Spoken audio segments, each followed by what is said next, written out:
Good morning, folks. Top story today is a very large earthquake striking off the coast of Alaska. We've also got news on the most energetic cosmic particles and a bit on spraying the sky. But let's get started over at spaceweathernews.com. We're finding another quiet day on the Earth-facing disk. No sunspots, no solar flares, no significant CMEs.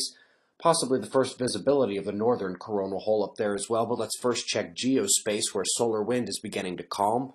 Purple plasma speed on the decline this morning.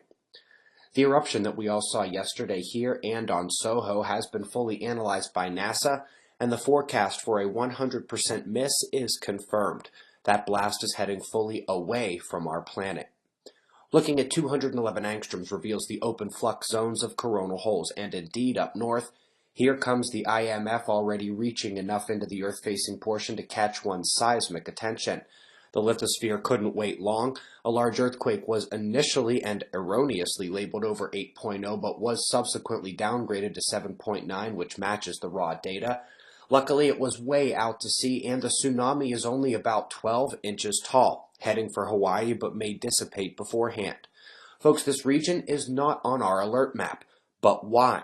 There were two relevant blot echoes in play, and this morning we see a low-pressure cell directly over the earthquake area. Those are the two primary factors for our model indeed, so what happened?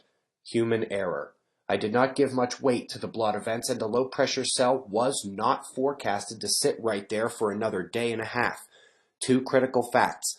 First, the 7.9 this morning hit the model perfectly as published. And second, for anyone who cares too much about my personal stats, I failed to follow my own model, and this one is a miss on that realm, just as long as you recognize the pattern that came up once again. Oddly, the most relevant lithospheric event for human life was actually in Japan. A volcano eruption has proven deadly when it triggered an avalanche and falling rocks blasted out of the eruption itself. You might be wondering what people were doing there. The volcano sits above a ski resort and was not on any significant alert. Folks, we have some interesting news on super high energy neutrinos, cosmic rays, and gamma rays.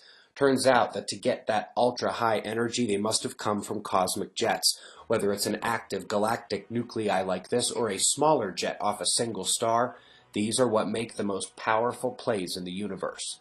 Lastly, folks, I doubt we have any members of the Geoengineering fan club watching today, but in case you'd like a reminder of just a handful of the dangers of spraying the sky, the USA Today has posted a terrific piece that I am hoping gets widely read by the sleeping sheeple such that they may be slightly enlightened. We've got wind maps and shots of our star to close. We greatly appreciate your support, and we'll do this all again tomorrow, right here. But right now, it's 4:20 a.m. in the new Valley of the Sun. Eyes open, no fear. Be safe, everyone.